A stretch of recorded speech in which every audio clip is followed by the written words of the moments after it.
হযরত জাকারিয়া আলাইহিস সালাম শেষ বয়সে এসে আল্লাহ পাক রব্বুল আলামিনের কাছে এক অবাক করা দোয়া করেছিলেন এবং আল্লাহ পাক রব্বুল আলামিন তার দোয়া কবুলও করেছিলেন। জাকারিয়া আলাইহিস সালামের এই দোয়াকে কেন্দ্র করে আল্লাহ পাক রব্বুল আলামিন সূরা মারিয়ামের ভিতরে অনেকগুলা কথা তুলে ধরেছেন। আসুন সূরা মারিয়াম থেকে জেনে নিই জাকারিয়া আলাইহিস সালাম আল্লাহ পাক রব্বুল আলামিনের কাছে কি দোয়া করেছিলেন এবং আল্লাহ পাক রব্বুল আলামিন জাকারিয়া আলাইহিস সালামের দোয়া কিভাবে কবুল করেছিলেন। হযরত জাকারিয়া আলাইহিস সালাম বৃদ্ধ বয়সে এসে আল্লাহ পাক রব্বুল আলামিনকে বললেন, "ক্বালা রাব্বি ইন্নী ওয়াহানা আল-'আযমু মিন্নী ওয়াশতা'আলা আর-রা'সু শাইবান ওয়া লাম আকুন বিদুআইকা রাব্বি শাকিয়্যা।" তিনি আল্লাহ পাক রব্বুল আলামিনকে বিনয়ের সাথে বললেন, "হে আমার রব, আমার হাড়গুলা দুর্বল হয়ে গেছে।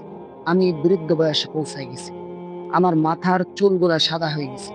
আমি আপনার নিকট চেয়ে পাই নাই এমনটা কখনো হয়নি।" জাকারিয়া আলাইহিস সালাম নিজেকে ছোট করে এমন আবেগ ভরা কথা দিয়ে আল্লাহ পাক রব্বুল আলামিনের কাছে একজন উত্তরাধিকারী চেয়েছিলেন, অর্থাৎ একজন সন্তান চেয়েছিলেন। তিনি বলেছিলেন যে, "আমার স্ত্রী তো বন্ধ্যা", অর্থাৎ যে সকল মহিলাদের সন্তান হয় না, তাদেরকে বন্ধ্যা বলা হয়। "আতিরং ফাবলি মিন লাদুনকা ওয়ালিয়্যা", তবুও আপনি আমাকে একজন উত্তরাধিকারী অর্থাৎ একজন পুত্র সন্তান দান করুন। আল্লাহ পাক রব্বুল আলামিন তার দোয়াকে কবুল করে নিলেন এবং জাকারিয়া আলাইহিস সালামকে ডেকে বললেন, "ইয়া জাকারিয়া, ইন্না নুবাশশিরুকা বিগুলামিন ইসমুহু ইয়াহইয়া।" হে জাকারিয়া, আমি তোমাকে একজন পুত্র সন্তান দান করলাম এবং তার নাম হবে ইয়াহইয়া। লাম নাজআল লাহু মিন ক্বাবলু সামিয়্যা। ইতিপূর্বে কারণ নাম আমি ইয়াহইয়া রাখিনি।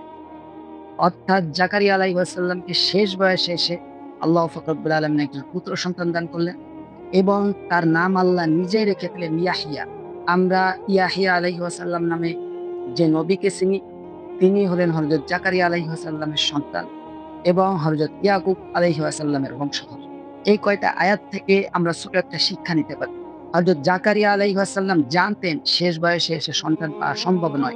আমার স্ত্রীর সন্তান হওয়াটা সম্ভব নয়। তারপরও তিনি আল্লাহ পাক রব্বুল আলামিনের কাছে তার প্রত্যেকটা দুর্বলতাকে তুলে ধরে তারপর আল্লাহকে বলেছেন, "আমাকে একজন উত্তরাধিকারী অর্থাৎ একজন পুত্র সন্তান দান করুন।" আল্লাহ পাক রব্বুল আলামিন অসম্ভবকে সম্ভব করে জাকারিয়া আলাইহিস সালামের দোয়াকে কবুল করেছেন। আমরাও যদি আল্লাহ পাক রব্বুল আলামিনের কাছে নিজেদের প্রত্যেকটা ব্যর্থতার কথা তুলে ধরে, নিজেদের প্রত্যেকটা দুর্বলতাকে তুলে ধরে আল্লাহর কাছে চাইতে পারি, তাহলে আল্লাহ পাক রব্বুল আলামিন অসম্ভব জিনিসকে সম্ভব করে আমাদের জন্য কবুল করবেন ইনশাআল্লাহ।